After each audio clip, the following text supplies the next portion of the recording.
Good afternoon, everyone. And my name is Sandy Schumann. I'm a lecturer at UCL, Department of Security and Crime Science. And I first of all wanted to thank the organizers and all of you here for inviting me to your Citizens Assembly. I will talk today about the role of bystanders in hate crime prevention. And I will also highlight a couple of points that I think are important if you were to develop bystander intervention training, which could be one way to encourage more people to be active bystanders to prevent hate crime. To begin with, I wanted to raise the question of where does hate crime happen, and focus specifically on the settings and the places where hate crime occurs. Now, we know from evidence from the UK and also the US that a large number of hate crime incidents actually occur in public spaces. And that this is a statistic from Action on Prejudice, about 86% of the crimes, the public is actually present as a bystander. So what are bystanders? Bystanders are individuals who are neither victim nor perpetrator, but they are aware of and observe an act of aggression and violence, and they have the choice to get engaged, to step in or speak up, either to support the perpetrator or to support the victim, of course. But bystanders can also choose to not act. And this is how we distinguish active bystanders from passive bystanders. Now, if we know that a large number of hate crime incidents occur in public spaces and the public is present as a bystander, it may be a conclusion that bystander intervention is indeed one way to prevent and reduce hate crime incidents, and of course also to increase the detection rates of hate crime. This approach to crime prevention falls within the realms of what is called situational crime prevention. So situational crime prevention does not focus on reducing an offender's motivation to commit the crime, but instead it focuses on changing the environment in a neighborhood, in a community, such that opportunities for crime are actually minimized. And this is done by making crime more effortful, making it more risky.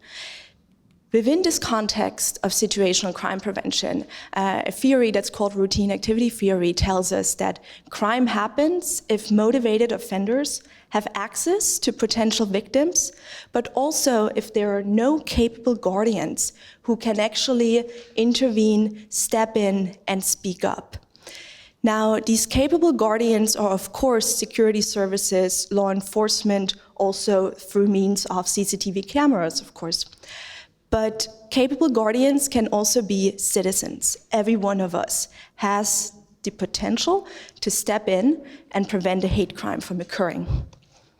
If we do consider bystanders within this mix of capable guardians as basically one element that can change the environment in a community such that opportunities for hate crime are reduced, we're changing the situation such that responsibility for hate crime prevention is placed into the hands of the whole community, and not only in the hands of law enforcement and security services.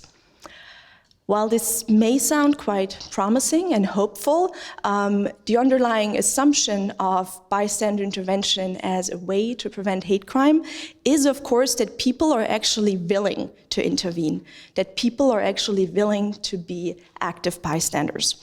And unfortunately, it's not as straightforward as we would hope.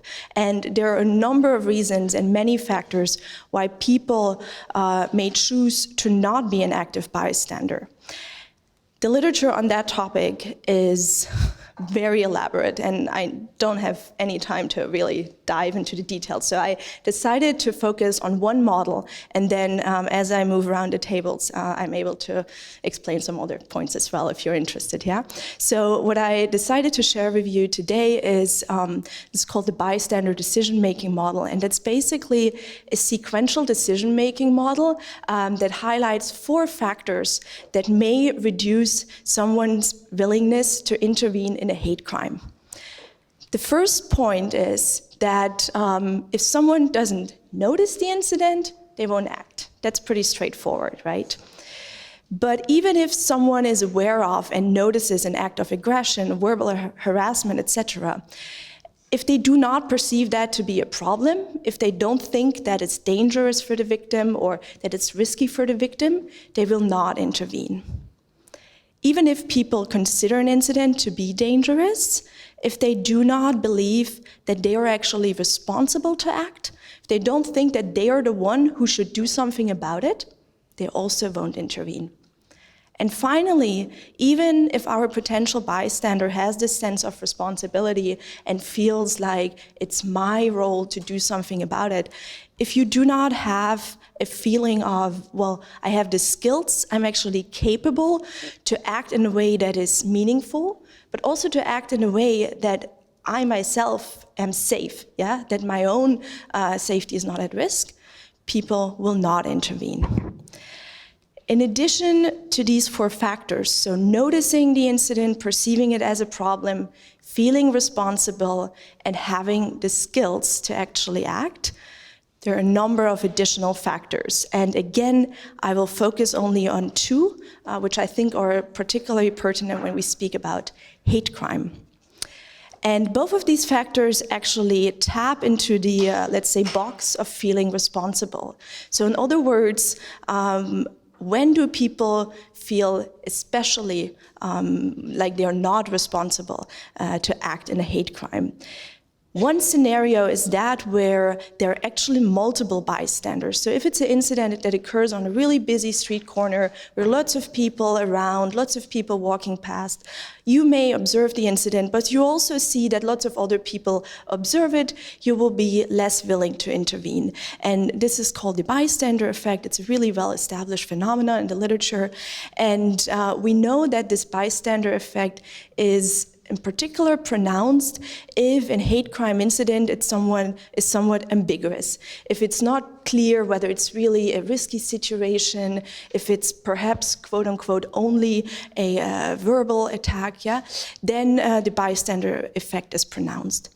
In our own research, we've also seen that if potential bystanders hold prejudice towards the victim or towards the group that the victim represents, they will also be less willing to step in and speak out against hate. Now, why do I share these perhaps somewhat depressing findings with you? Well, they provide really good starting points for developing bystander intervention training, which can be one way to actually encourage more citizens to be active bystanders, so to basically increase the pool of potential bystanders in your community. And I have 2 minutes, so I will wrap up quickly on that. So bystander intervention trainings must address all of these points that I mentioned in the bystander intervention model. They first of all need to make sure that people are aware of what constitutes a hate crime. Yeah, they need to know potential victims of hate crimes. We know from research that many people, for instance, are not aware of the fact that beyond ethnic and religious minorities, also other minority groups can be victims of hate crime. And oftentimes people also believe that only violent physical attacks are a form of hate crime. So here information campaigns like this one that was put out by, I think 2 years ago by the government, can help raise awareness for what constitutes hate crime. Speaking to the sense of responsibility, again, I think information can be really powerful. If people are aware of the psychological dynamics that are at play when, for instance, a group of people observes an incident, they may be able to step beyond that, yeah? So if you know about this bystander effect, if you know that responsibility diffuses if you are in a larger group, you may be able to move beyond that. But what I think is even more important is that we facilitate empathy and reduce prejudice towards minorities. Because if we only want to count on those bystanders who are already tolerant, and who are not holding prejudice towards potential victims of hate crime, the pool will be quite limited. And it's here where bystander intervention trainings often are very limited. Yeah, they may raise people's awareness of their own stereotypes, but they usually don't actually go beyond that and make sure that people reduce prejudice. Last but not least, I know I'm out of time, bystander intervention trainings typically do a really good job at raising the skill level. So they give people tools at hand, behavioral scripts, what they could do in different situations. They follow this 5D framework, ranging from distracting the perpetrator to actually helping the victim. And but again, it's not enough if you just give people these tools, if you tell them what phone number to call or where to report a hate crime online. If they do not feel responsible, they will not use these skills and they will not report the act of hate crime. Yeah? So again, coming back to the previous point, I listed here a couple of grassroots organizations that provide resources in case someone wants to develop a bystander intervention training. And with that, yeah, thank you and talk to you later.